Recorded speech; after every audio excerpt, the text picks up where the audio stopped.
कि हाईटेक छक कुआखाई नदी पाखरे किछि व्यक्ति गंजेई चालान पई प्रस्तुत होउचंती। सही तथ्य आधार रे आईसी मंजेश्वर एसआई शुभेन्दु गिरी नेतृत्व में गोटे टीम से घटना को वेरीफाई करने घटनास्थल को पठाई थिले।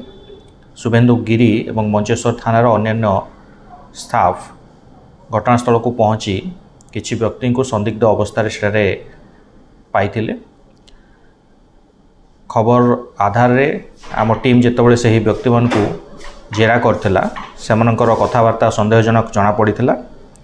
तेणु तांको कड़ाकड़ी भाव में आम टीम घटनास्थल जेरा करथिला एवं से माने जो हुंडाई ग्रांड i10 कारटी रे बसथिले से गाड़ी को आम टीम पुंख भाग में जांच करथिला एवं कारटी को जांच करिवारु सही कार रे एही व्यक्ति मानक पोजीशन रे आमे पाखापाखी 21 किलो गांजा थिबार पाइथिलु।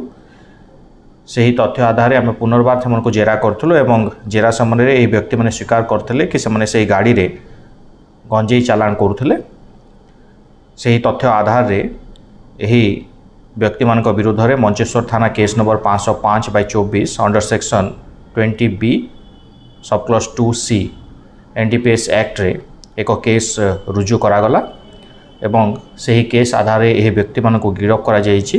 गिरफ होइतबा व्यक्ति माने होउचंती रश्मिरंजन डाकुआ, राजेश कुमार नायक, रश्मिरंजन दिगल, अनंत नायक एवं अंसार खान।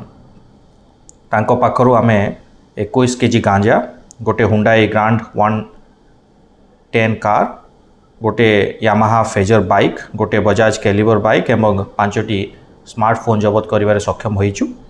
एही व्यक्ति मान को गिरफ करा जायछि एवं यांको आमे कोर्ट फॉरवर्ड करिबु।